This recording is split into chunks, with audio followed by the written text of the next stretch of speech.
Bonjour à tous et bienvenue en Indonésie, bienvenue à Bali, plus précisément à Tanah Lot, qui est un des temples les plus grands de l'île de Bali. Donc là vous avez la mer et vous allez voir finalement le temple est fait en pierre volcanique.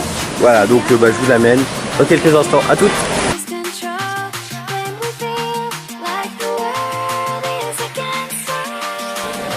Ça y est, nous y sommes à Tanah Lot.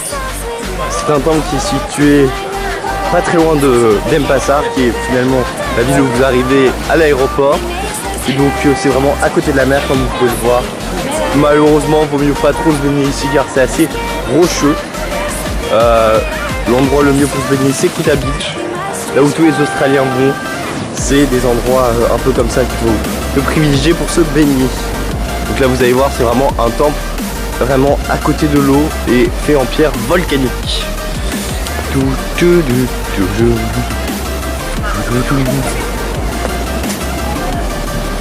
Voilà, donc on arrive. Ah oui. Et donc voilà, donc là aujourd'hui il y a beaucoup d'eau, donc c'est compliqué, on ne pourra pas traverser. Mais voilà, vous allez le voir, voilà, je me tourne.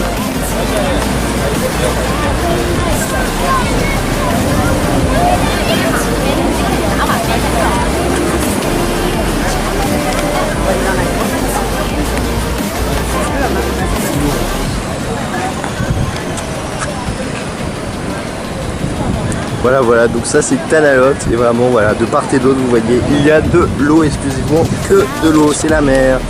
Voilà, bon on se retrouve plus tard pour un autre moment dans mon vlog. Un peu d'histoire maintenant.